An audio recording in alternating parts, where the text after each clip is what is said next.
스가랴 14장 보겠습니다.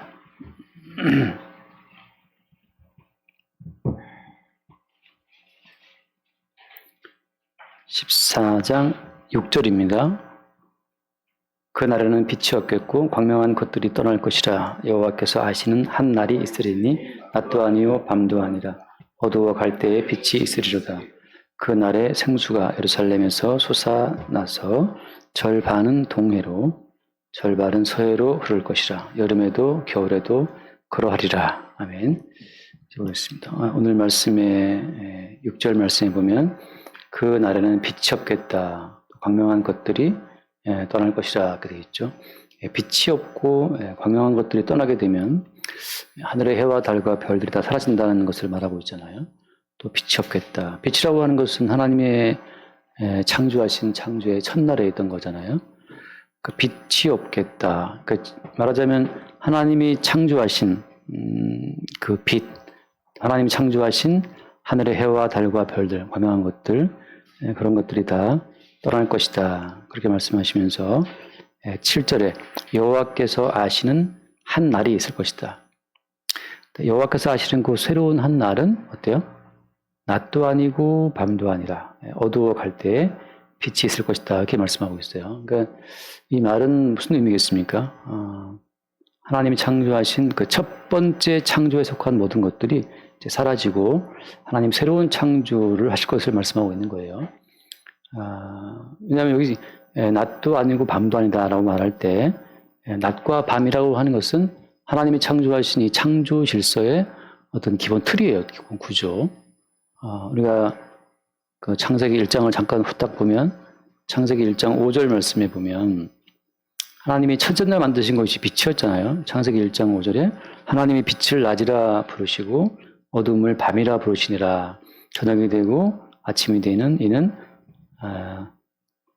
이게 첫 번째 날인데 이는 그 첫째 날이다 했잖아요. 그러니까 빛이 낮이고 어둠이 밤인데 오늘 본 말씀이 뭐라고 되어 있습니까? 낮도 아니고 밤도 아니라 되어 있잖아요. 그러니까 주님이 창조하신 그 빛으로 말미암아서 빛은 낮이고 어둠은 밤이라고 하는 그런 명칭, 그런 이제 질서가 생긴 거예요. 처음 창조에 따라서 주께서 빛을 만들어서 그 빛을 기준으로 해서 빛이 있으면 낮, 빛이 없으면 밤 이렇게 분류하셨는데 그렇게 해서 이제 처음 창조의 세계를 쭉 유지해 오셨는데 또 그 뒤에 말씀 보면 1장 그 14절 말씀에 1장 14절 하나님이 이르시되 하늘의 궁창에 광명체들이 있어서 낮과 밤을 나누게 하고 그것들로 징조와 계절과 날과 해를 이루게 하라 했잖아요. 근데 하늘의 광명체들을 있게 했단 말이죠. 궁창에. 그게 해와 달과 밤인데 그런 것들을 계속해서 어때요? 낮과 밤을 나누게 하라라고 되어 있단 말이죠. 그러니까 처음 창조하신 빛으로 말미암아 낮과 밤의 개념이 생겼고 또 넷째 날 만드신 궁창에 해와 달과 별들로 말미암아서 낮과 밤이 나누어지게 되는 이런 모든 구조가 흘러오고 있었는데 지금 보면 돌아와서 보게 되면 그날에는 빛이 없겠고 6절 말씀에 그날에 빛이 없겠고 광명한 것들이 떠날 것이다 라고 해서 또 그 7절 여호와께서 아시는 한 날이 있을 것이다. 그러니까 여호와께서 아시는, 그러니까 하나님만 아시는 새로운 날이 있다는 거죠. 그러니까 이것은 우리가 알고 있는 이 처음 창조에 속한 이 세계의 질서 말고 다른 어떤 날이 있다는 거예요. 그 날은 어때? 그 날에는 낮도 아니고 밤도 아니다고 하는 거죠. 그러니까 우리가 알고 있는 낮밤 말고 다른 날이 있다는 거예요. 다른 차원의 어떤 시간. 요즘에 저는 뭐 생각할 때 그 다중우주론부터 해서 많은 말들이 있잖아요. 물리학에서. 그래서 저는 되게 좋게 보는 이유가 인간이 자기 한계를 지금 이제 본다는 거죠. 우리가 아는 세계가 다가 아닐 거야. 우리가 아는 이 우주 말고 다른 평행의 우주, 뭐 다중우주부터 해서 혹은 뭐 타임슬립해서 다른 차원의 시간도 있다고 지금 상상한단 말이죠. 그런 모든 것들이 어쩌면 제가 볼 땐 성경을 설명하기 좋기도 해요. 인간의 아이디어도, 인간의 생각으로도 다중우주를 생각하고, 지금 다른 우주에서는 지금 뭐 함정이가 지금 애를 키우고 있단 말이죠. 근데 여기 우주에서 내가 없어. 막 그런 식으로 말이죠. 다른 우주에서는 지금 내가 딴 사람하고 살고 있어. 여기서는 지금 이상 살고 있고, 그런 것처럼 인간도 다중우주, 평행우주를 지금 상상하는데, 하나님께서는 하나님께서는 말씀으로 만드신 분이기 때문에, 하나님 충분히 그런 우주가 가능한 거죠. 그래서 아무튼 성경에서 말하는 표현은 어떤 겁니까? 처음 창조에 속한 것들로 이제 싹 이렇게 정리를 하는 거예요. 그래서 처음 창조의 기본 틀이 되었었던 그 첫 번째 빛, 그리고 낮과 밤의 개념, 넷째 날 광명들, 낮과 밤의 개념들을 싹 이제 쓸어버리고 나서 여호와께서 아시는 한 날이 있다. 라고 해서 다른 차원의 날을 지금 말씀하고 있는 거예요. 그 날은 어떻게? 그 날은 어두워 갈 때에 빛이 있을 것이다. 하신 말씀처럼 어두워 갈 때. 처음 창조의 모든 그 컨셉은 이거죠. 저녁이 되고 아침이 되니 라고 하잖아요. When evening comes. 저녁이 오면 또 아침이 온다. 그게 어때요? 그게 한 날이에요. 한 날. 여기도 뭐라 되어 있습니까? 어두워 갈 때. 저녁이 되면서 뭐가 된다 했어요? 빛이 있을 것이다. 라고 해서 다른 차원의 빛을 말씀하고 있는 거죠. 그래서 아니 이런 날이 무슨 날이냐.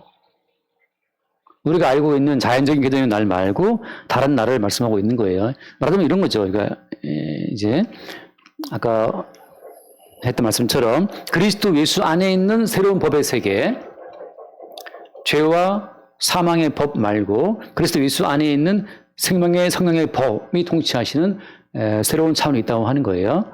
잠깐 그 희미한 그림자 잠깐 봅시다. 희미한 그림자 잠깐 보면 창세기 29장을 잠깐 볼게요. 이거 내가 안 줬어요, 선생님.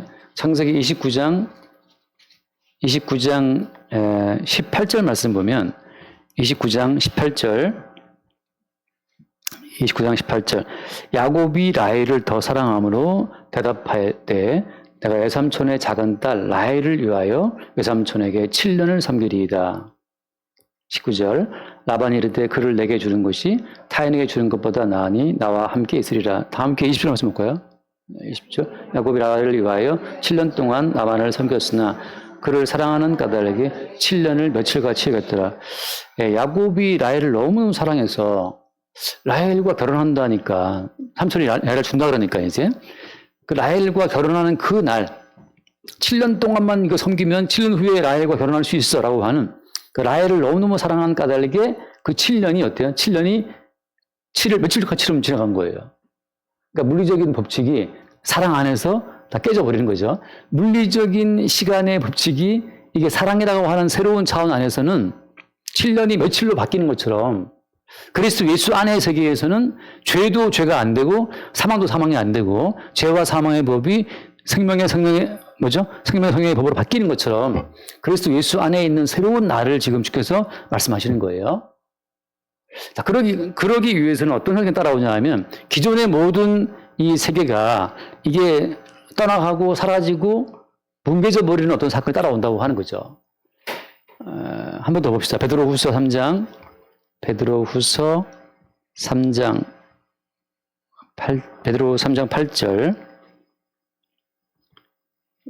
베드로후서 3장 8절 말씀을 보면 사랑하는 자들아 주께는 하루가 천년 같고 천년이 하루 같다는 이 한 가지를 잊지 말라.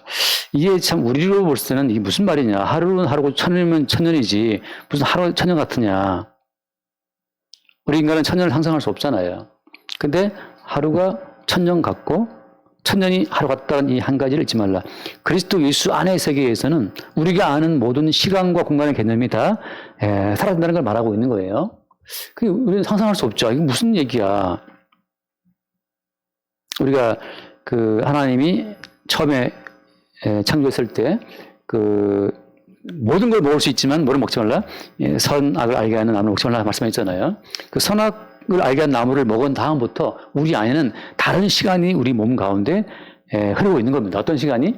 태엽을 가만두면 풀려서 나중에 멈추는 것처럼 태엽을 감고 놓으면 움직이는 인형 움직이다가 태엽이 다 풀리면 딱 서버리는 것처럼 선악과를 먹은 그 다음부터 우리 인간의 내부에는 태엽 감은 것처럼 물리적인 일정한 시간이 감겨져 있는 겁니다. 그럼 어때요? 이 물리적인 시간이 다 해체된 그 다음에 우리의 모습은 우리가 상상할 수 없어요. 그냥 우리가 상상하고 이렇게 뭔가를 이렇게 소설로 나타낼 수 있지만 성경에서 말하는 그 시간 자체를 우리가 생각할 수 없는 거죠. 그래서 그게 무슨 시간이냐. 근데 주님 하신 말씀이 여기 말씀처럼 하루가 천년 같다? 이렇게 지금 말씀하고 있는 거예요. 다시 말해서 선과 악의 열매의 효능이 다 사라져서 이미 죽은 그 다음에 어때요? 새롭게 주어지게 될 생명나무의 효과가 들어온다고 하는 거죠. 그걸 뭐라고 표현하는 거예요? 그것을 하루가 천년 같다. 천년 하루 같다고 말씀하고 있는 겁니다. 그 뒤에 말씀 봐요. 9절 말씀에. 자, 다시 그 생명나무의 열매를 먹게 되었을 때, 그 생명나무의 실체는 뭐였습니까? 생명나무 열매의 실체는 예수님의 생명인데, 그 예수님의 생명을 먹게 되었을 때 사람이 생각하게 되는 새로운 차원의 시간관, 그게 어때요? 천년이 하루 같다. 또 하루가 천년 같다고 하는 거예요. 그 뒤에 말씀해요. 9절 말씀. 주의 약속은 어떤 이들이 더디다고 생각하는 것 같이 더딘 것이 아니라 오직 주께서는 너희를 대하여 오래 참으사 아무도 멸망하지 아니하고 다 회개하게 이르기를 원하시느니라. 야, 약속이라는 것이 더디지 않다. 뭘 원하시느냐? 회개를 원하신다. 근데 이제 생각해 보세요. 사람이 자기가 살아온 인생을 자기 걸로 끌어안고 있으면 그렇게 인생이 무거운 거예요. 잠깐 내가 대화했지만 어떤 분의 생일을 맞이해서 약간 내가 카톡을 주고받았는데 그분 답변이 그래서 반백년을 살았다. 반백년을 넘게 살았다라고 말하는데 제가 느낀 느낌은 그거예요. 왜 반백년의 세월을 이렇게 짊어지고 다니냐, 반백년의 세월을. 그 표현 자체가 벌써 늙었잖아요, 표현 자체가. 무슨 반백년, 50이면 50이면 반백년이라는 표현을 애들이 쓰냐 말이죠. 애들도 아니죠. 뭐. 제가 볼 때는 애들이지만, 같은 애들끼리 말할 때. 무슨 반백년이냐. 성도에게는 어때요? 성도에게는 매일매일이 한 살이에요. 매일매일 새로운 출생이라고 하는 거죠. 진짜 우리가 그 반백년 세월 살았으면 진짜 4개의 반백년 세월이 10개 뒤에 있는 겁니까? 그 50년 어디 갔어요, 50년? 50년 세월 없어. 그냥 오늘 하루밖에 없는 거예요. 벌써 뭐 우리 정세현 씨도 뭐 꺾어진 60이잖아요. 뭘 갖다 붙이냐고. 그냥 다 한 살이란 말이죠. 어린애. 오늘 날마다 죽고 매일 새로 태어나는 것처럼 그러니까 매일매일이 우리에게 주어지는 새로운 날이라고 하는 거죠. 그냥 천체에 떠 있는 해와 달과 별들이 만들어진 그 시간관을 갖고 내 자아상을 삼게 되면 우리는 반백년 이상을 살아온 거지. 근데 주님께서는 그 천체가 만들어준 시간관 말고 천년이 하루 같다. 혹은 야곱이 말하는 것처럼 7년을 며칠 전에 여겼다라고 하는 것처럼 성도에게는 매일매일이 그리스도 예수의 은총으로 주어지는 새로운 날이라는 개념이에요. 새로운 날. 지금 내 살아온 것이 내 밥 먹고 내 운동하고 내가 막 필라테스하고 요가 해가지고 만들어온 인생이 되면 정말 갈수록 점점 반백년의 그 50, 60, 70의 어떤 무게를 느끼게 되는 거지만 원래 하나님 보시기에 우리는 어때요? 매일매일 죽어야 될 자예요. 매일 죽어야 될 자. 한번 따라합시다. 오늘 나는 새로 태어났다. 이게 여러분 억지가 아닌 게 뭐냐면 저 시청 옆에서 한 9명이가 죽었잖아요. 근데 그게 뭐 그 사람들이 뭐 은행원이었고 시청 공무원이어서 그날 시청은행 그 승진 파티를 했더라고요. 그래서 다 승진 인사가 있어갖고 그날 많았대요. 회식하는 사람들이. 승진했던 기분 좋아서 이제 먹고 마시는 중에 승진 한턱 내고 밥 먹고 나오다가 이제 죽은 거잖아요. 근데 시중은행 연봉이 얼마나 셉니까? 다 우리가 알다시피 뭐 굉장한 연봉들이고 또 승진했으니까 또 더 좋았겠지. 또 어떤 시청 공무원은 이제 식사하고 또 들어가서 일하려고 나왔다가 또 죽은 거잖아요. 주님 말씀하시기를 예루살렘 망대가 무너져갖고 18만이 죽었다.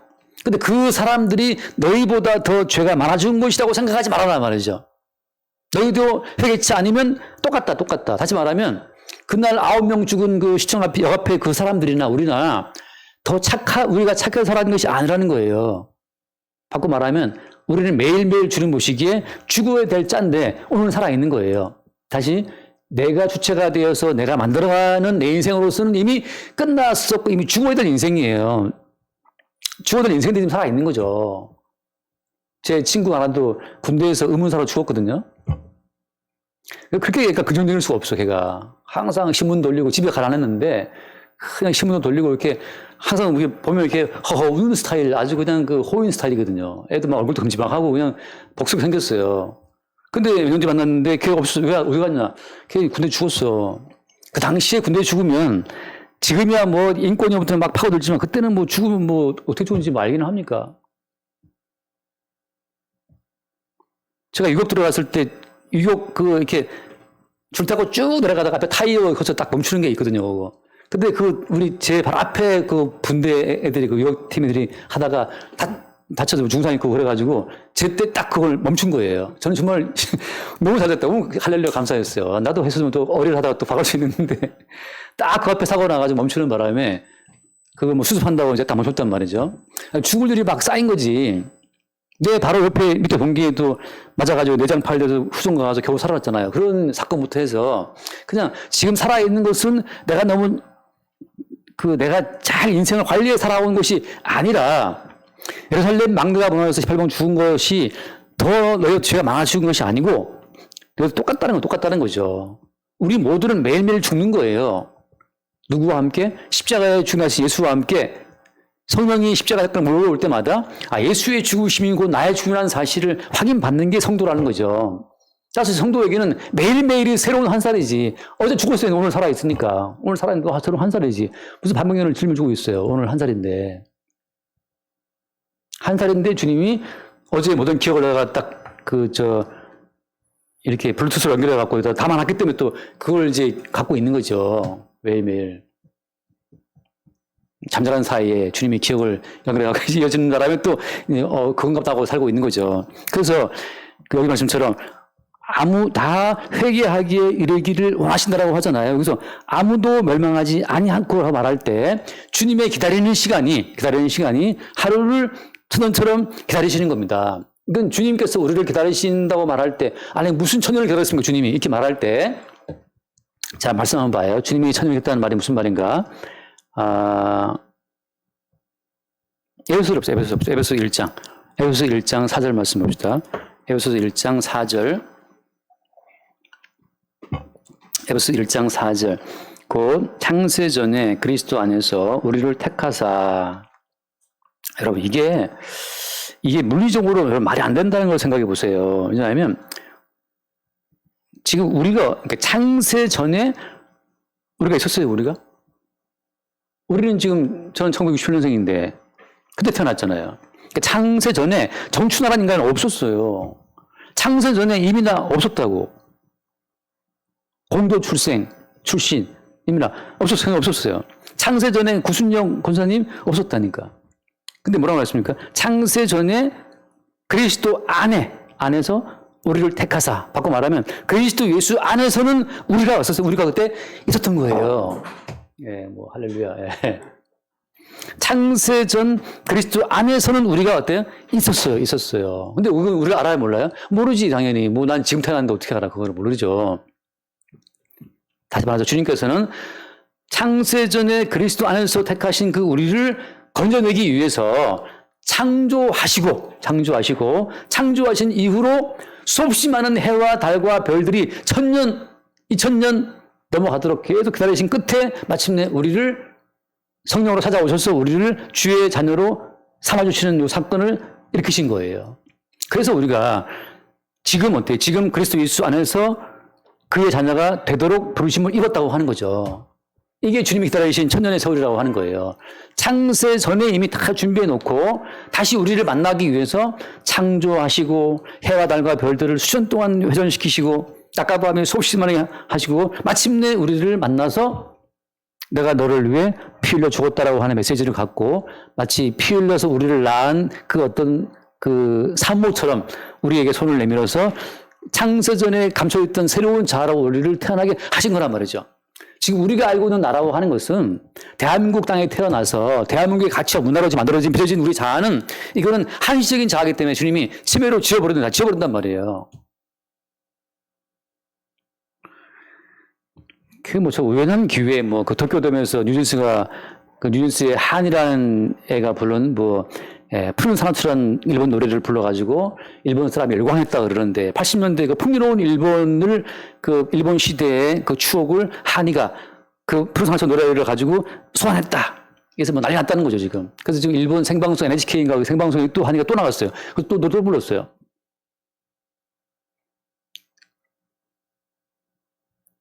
근데 그 한이라는 뉴스 가수가 베트남계 호주애라면서요. 당연히 알 턱이 없지. 나는 이제 시끄러워서 이 뭐야 애들하고 시끄러워서 이제 찾아보니까는 그랬구나. 몇 번 들어본 노래 좀 굉장히 부르네. 그 춤도 보니까는 뭐 하이보이부터 해서 텐션부터 해서 뭐 이렇게 뭐 텐션인가 뭐 있게 있어요. 근데 저도 옛날에 좀 봤는데 노래가 뭐 잔잔하니 BTS처럼 막 요란하지 않아갖고 이거 뭐 되겠나 싶었는데 이렇게 또 뭐 떴더만 예. 그렇게 또 아줌마 팬들이 많다는 거죠. 근데 거기서 베테랑계 호주 애가 한국에 와서 가수가 되었다. 이런 어떤 기획사가 치밀하게 발굴해가지고 걔를 키워왔단 말이죠. 기획사가 발굴해서 키워온 그 횟수는 예컨대 10년이 안 돼. 10년 안 돼. 민희진 안에, 민희진이라는 그 기획자 안에 그 베트남계 호주애가 있었고, 괜찮네 하고 했고, 뭐 다니엘인가 뭔가 했고, 뭐 민니가 뭔가 뭐 했다. 뭐 아무튼 5명인가 있다 그러는데, 예. 민희진이 기다려온 세월은 5년, 10년, 기가 20년이지만, 주님께서는 창세 전에 이미 그리스도 안에서, 그죠? 10년 전에 민희진 안에 유진수 5명이 있었던 것처럼, 지금 드디어 이제 빵 터뜨렸단 말이죠. 이렇게 유명한 가수로. 주님께서는 창세 전에 그리스도 안에서 이미 우리를 택하시고, 그리고 이 무수한 물리적인 이 시간의 지난 이후에 찾아오셔서, 자기 백성이 되게 했다는 거죠. 이 창세전 주의 택하심을 아는 안목에서 베드로후서의 말씀을 보게 되면 하루가 천년 같다? 그 이해되는 거죠. 야곱은 7년을 수일처럼, 하나님은 창세 전부터 있었던 그 모든 날들을 하루처럼 너무 기다려왔기 때문에 하루처럼.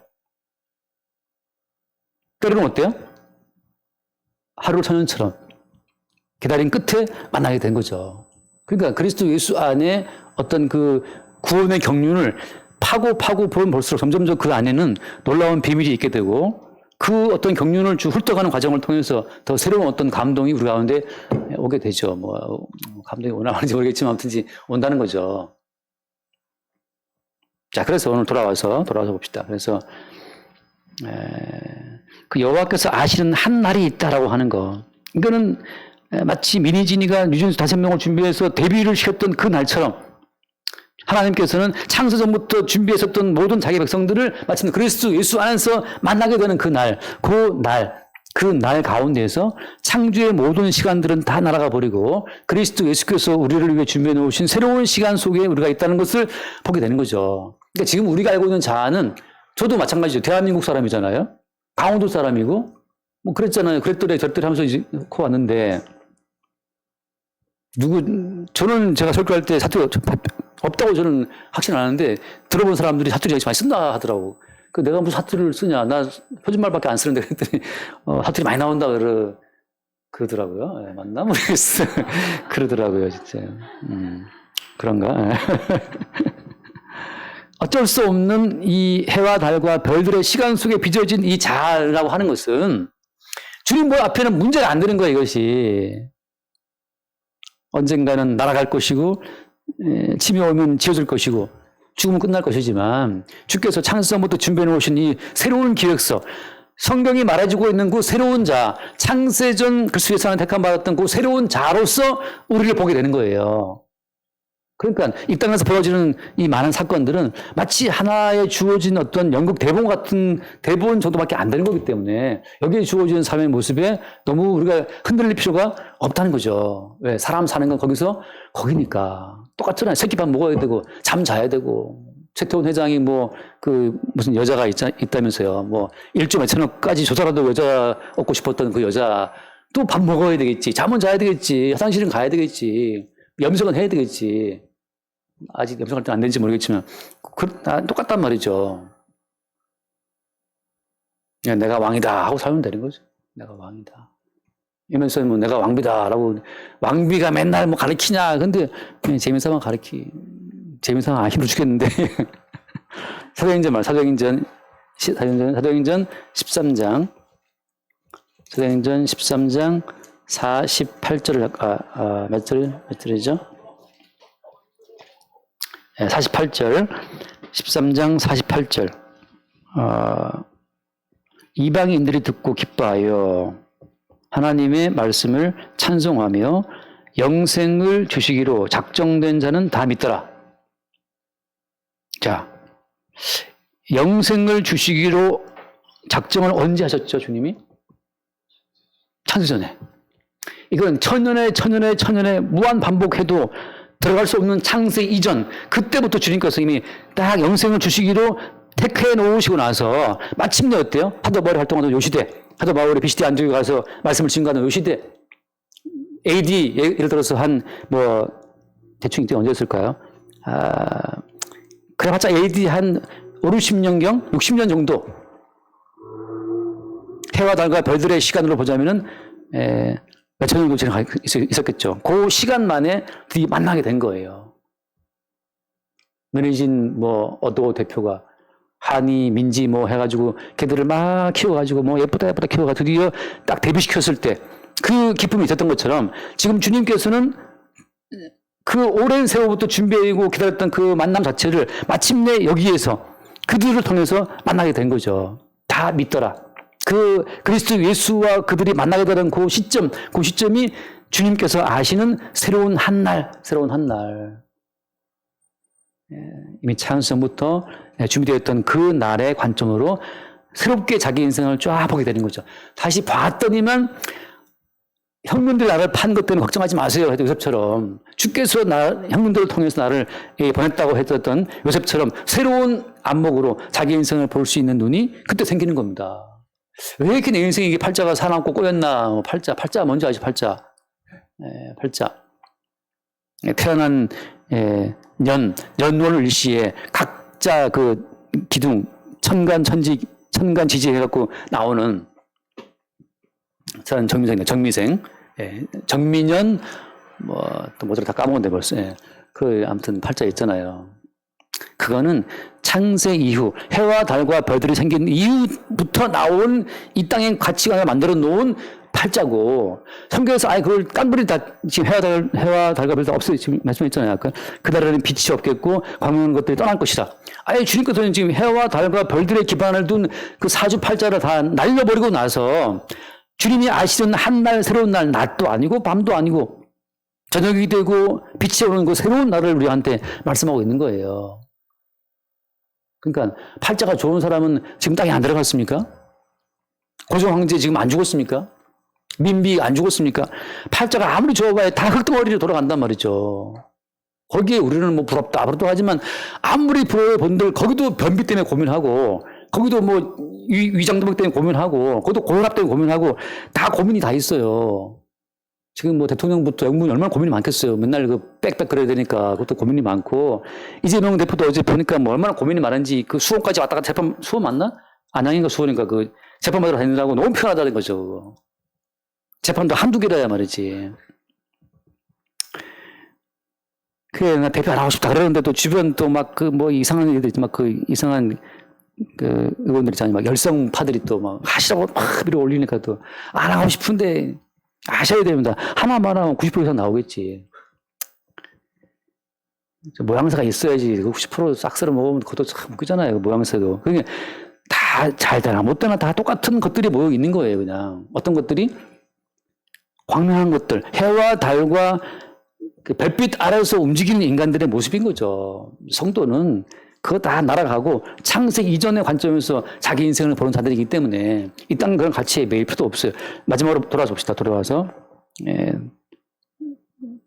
스가랴 이런 말도 조심스러워도 그 열성파들이 들으면 또 저 사람이 딱 보니까 약간 보수파 아닌가 아니 저 좌파 이재명을 까는 건지 어떤 그것도 모르겠고 이렇게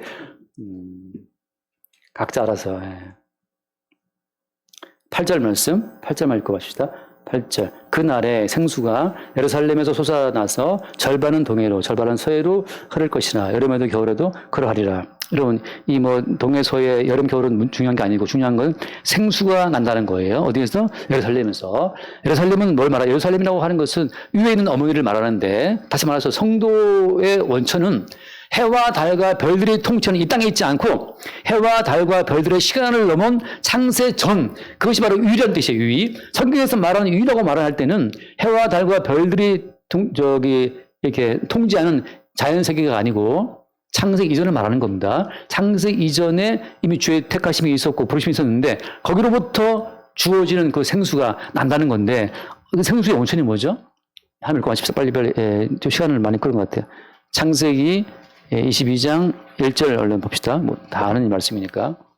창세기 22장 1절. 22장 1절. 또 그가 수정같이 맑은 생명수의 강을 내게 보이니 하나님과 및 어린 양의 보좌로부터 나와서 2절 봅시다. 얘를 안 줬나요? 네, 이거, 예. 네, 뭐라 했어요? 내가 지금 막 헛소리가 빨리 지금 마음이 급해가지고 시간은 항상 5배 빨리 하려고 지금 그러는데, 예, 요한계시록 22장입니다.